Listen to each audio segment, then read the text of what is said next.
बिस्मिल्लाहिर्रहमानिर्रहीम। Dear student, अस्सलाम वालेकुम। आज हम मैथमेटिक्स क्लास 10 का कोर्स शुरू कर रहे हैं उन तलबा के लिए जिन्होंने 9th का एग्ज़ाम दिया है और गर्मियों की छुट्टियों में फारिग बैठे हैं।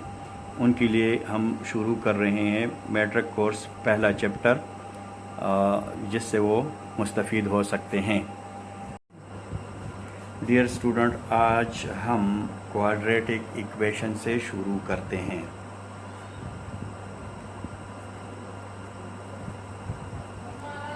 क्वाड्रेटिक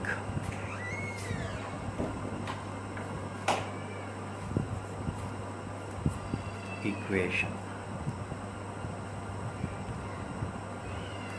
क्वाड मीन्स स्क्वायर, यानी ऐसा इक्वेशन जिसमें x की पावर 2 हो उसको क्वाड्रेटिक इक्वेशन कहते हैं। मसलन X square plus X plus C is equal to 0। Standard form of quadratic equation.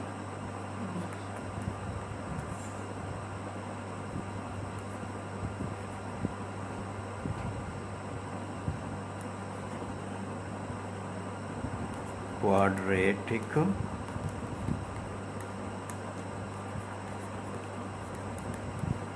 equation: ax square plus bx plus c is equal to 0। यहाँ x की पावर 2 है, ये x वेरिएबल कहलाता है। a coefficient of x square है, b coefficient of x है, c constant number है। Coefficient का मतलब ये है कि ऐसा नंबर, ऐसा अदद जो किसी वेरिएबल को ज़रब दे तो हम उसको कोफिशिएंट कहते हैं। a क्या है?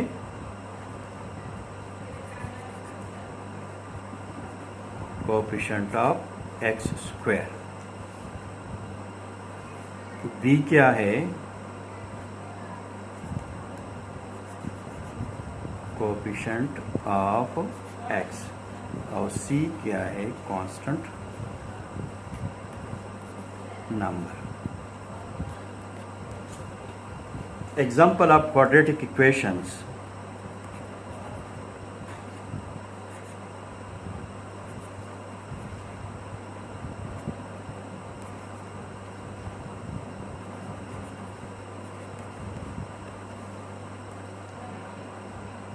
X square minus 8x plus 15 is equal to 0। इसी तरह X square plus X plus 6 is equal to 0। अब हम क्वाड्रेटिक इक्वेशन के सलूशन के बारे में पढ़ेंगे कि सलूशन इसका किस तरह निकाला जाता है और ये क्या होता है। Solution of quadratic equation. इसके लिए हम 3 तरीके इस्तेमाल करते हैं। नंबर 1 तरीका है फैक्टराइजेशन।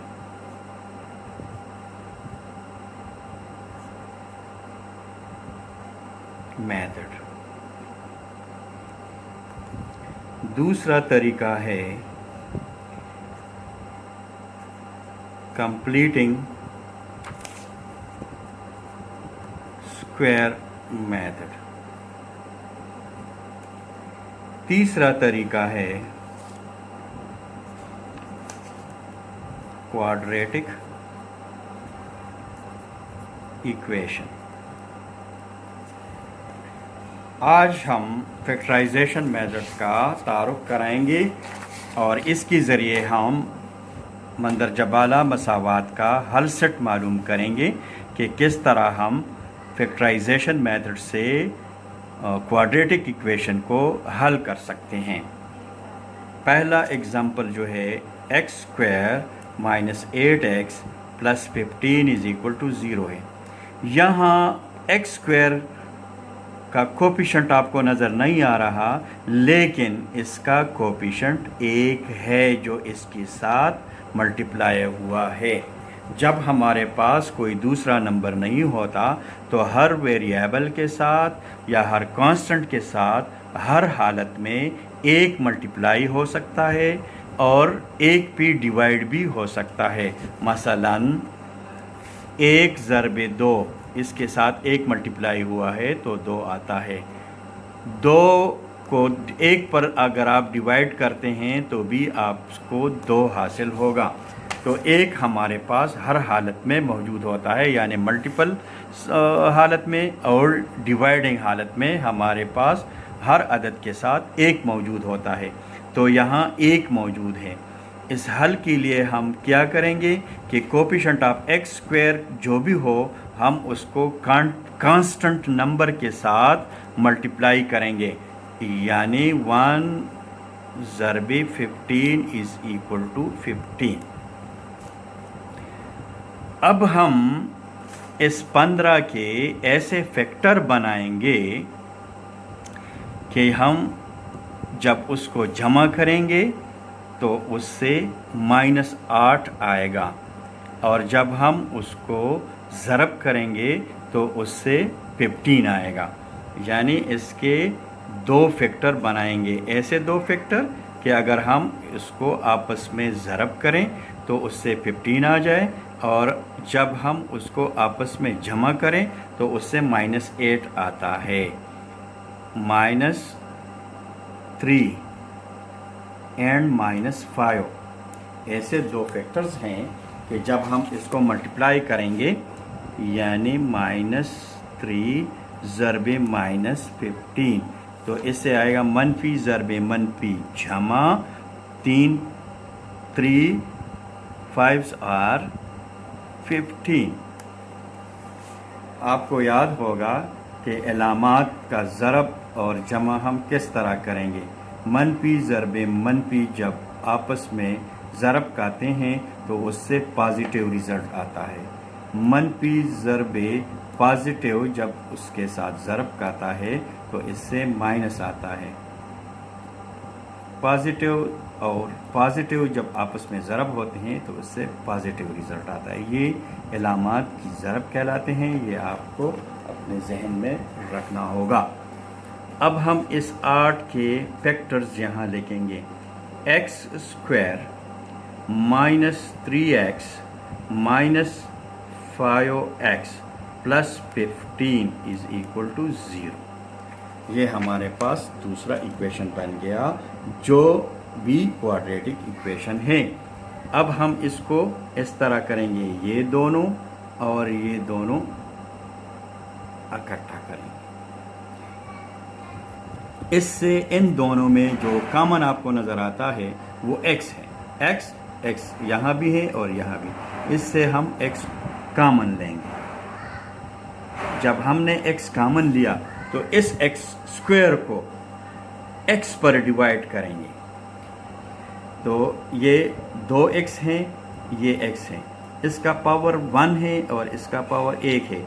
जब हम इसका पावर ऊपर ले जाते हैं तो वो माइनस बन जाता है, यानी x स्क्वायर -1, तो x की पावर 1 आता है, या इसको हम सिंपल x लिखते हैं। एक तरीका ये है। दूसरा तरीका ये है कि x स्क्वायर को आप किस तरह लिखेंगे, x ज़रबे x बाई x, तो एक x ऊपर वाले x से कट जाता है, हमारे पास सिर्फ ये x रह जाता है। तो हम इसको यहाँ मल्टीपल शक्ल में लिखेंगे। जब ये दोनों आपस में ज़रब करते हैं तो इसके पावर ऐड हो जाते हैं, यानी x और ज़रब x जो दोनों ज़रब करते हैं तो हम इसको इस तरह लिखते हैं 1 + 1, तो इस x स्क्वायर दोबारा इससे x स्क्वायर आ जाता है। यहाँ चूँकि माइनस है तो हम यहाँ माइनस लिखेंगे। अब 3x को x पर डिवाइड करेंगे तो ये x के साथ कट जाता है, सिर्फ 3 रह जाता है। यहाँ माइनस है, यहाँ प्लस है, तो यहाँ हम -5 कॉमन लेंगे। जब हमने -5 कॉमन लिया तो -5x को -5 पर डिवाइड करेंगे, माइनस माइनस के साथ कट जाता है, 5 के साथ कट जाता है, बाकी सिर्फ x रह जाता है, तो x को हम यहाँ लिखेंगे। जब हम दोबारा x को -5 के साथ ज़रब करेंगे तो इससे -5 आ जाएगा। अब यहाँ आप ये सोचेंगे कि इस इलामत को इस इलामत से ज़रब देंगे, माइनस प्लस, जब आपस में ज़रब करते हैं तो माइनस आ जाता है,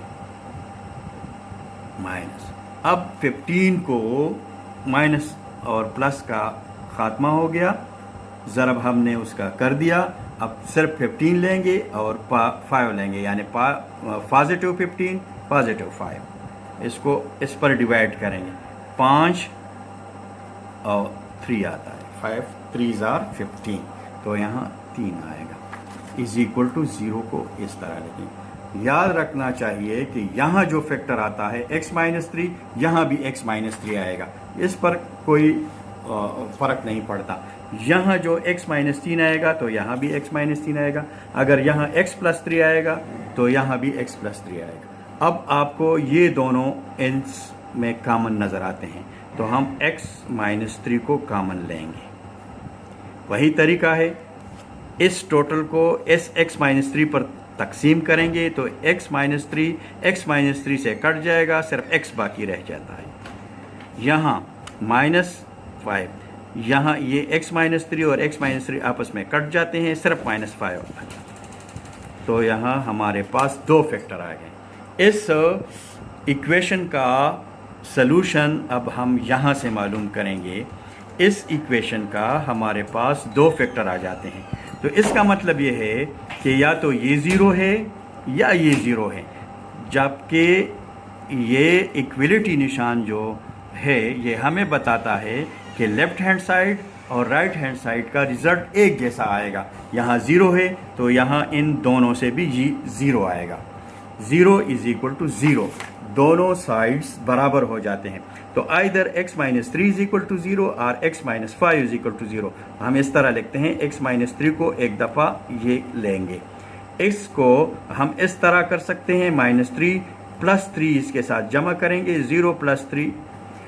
जब मसावात का निशान दोनों साइड पे मौजूद हो, left hand side and right hand side में, तो जब अगर आप कोई अदद यहाँ मल्टीप्लाई करेंगे तो यहाँ भी मल्टीप्लाई करेंगे, यहाँ जमा करेंगे तो वही अदद यहाँ भी जमा करेंगे, अगर यहाँ मनफी करेंगे तो यहाँ भी वो अदद मनफी करेंगे, ये दोनों आपस में कट जाते हैं, x इज इक्वल टू 3 हमारे पास आ जाता है। इसी तरह x-5 भी हम 0 के बराबर लेंगे, तो अगर आप इसको इस साइड पे ले जाते हैं तो इसकी साइन तब्दील हो जाती है, एक तरीका ये भी है, तो x इज इक्वल टू 5, तो हमारे पास इस मसावात का सलूशन सेट जो आएगा वो है 3 और 5। तलबा अब हम इसकी वेरिफिकेशन करते हैं कि आया हमने जो सलूशन सेट निकाला है, वेरिएबल की जो कीमतें हमने निकाली हैं, आया वो दुरुस्त हैं या गलत, दोनों तरफ हमें एक जैसा रिज़ल्ट देते हैं या नहीं। हमने जिस मसावात का सलूशन सेट निकाला था वो हम अपने सामने लिखेंगे। हमने इस मसावात का यानी इस क्वाड्रेटिक इक्वेशन का सलूशन सेट निकाला था जो हमारे पास था 3 और 5, यानी x की वेरिएबल की हमारे पास 2 कीमतें थीं, एक था 3 और दूसरा 5। अब हम x इज इक्वल टू 3 पर चेक करेंगे कि आया यहाँ से ये जो नंबर्स हैं इससे 0 रिज़ल्ट आता है या नहीं। तो जहाँ जहाँ हमें x नज़र आता है वहाँ वहाँ हम x की वैल्यू पुट करेंगे, यानी x3 whole square -8 multiply by 3 और +15 को उसी हालत में लिखेंगे। इसका जब हम स्क्वायर लेते हैं तो इससे 9 आता है, -8 और 3 को जब हम मल्टीप्लाई करते हैं तो इससे हमें -24 आता है, 15 अपनी जगह पर, 0 अपनी जगह पर। अब ये दो, एक तरीका ये है कि आप इन दोनों को जमा करें, या इससे ये मनफी करें या ये मनफी करें, फिर आपस में काट दें। हम इन दोनों को जमा करते हैं, तो 15 और 9 को जब हम जमा करते हैं तो हमारे पास 24 आता है। यहाँ 24 ऑलरेडी मौजूद है। ये दोनों एक जैसे हैं और इलामत इसकी उलट है, एक जैसा नहीं है, तो पॉजिटिव और माइनस एक दूसरे को कट जाते हैं दोनों एक जैसे। तो इससे आता है 0, इससे भी आएगा 0। यानी अगर आप 24 से 24 मनफी करें तो आपके साथ 0 आता है। अब हम x = 5 लेते हैं और इसको भी वही दर्ज कर देते हैं, यानी x² - 8x + 15 में इस x की वैल्यू को दर्ज करते हैं। 5 whole square minus 8 multiply by 5 plus 15 = 0। यहाँ जब हम इसका स्क्वायर लेते हैं तो 25 आता है, और यहाँ जब हम इसको ज़रब देते हैं तो 40 आता है प्लस 15। अब ये दोनों साइन के लिहाज से एक जैसे हैं, तो हम इसको 25 और 15 को जमा करेंगे, इससे 40 आ जाता है। 40 माइनस 40 जो है वो अपनी जगह पर है।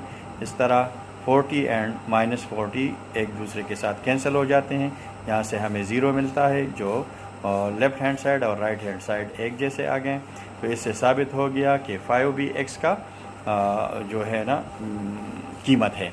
सलूशन सेट 3 और 5 दुरुस्त है। इस इक्वेशन के लिए 3 और 5 वेरिएबल की कीमत दुरुस्त है। या 3 होगा या 5 होगा, तो ये हमें एक जैसा रिज़ल्ट देगा।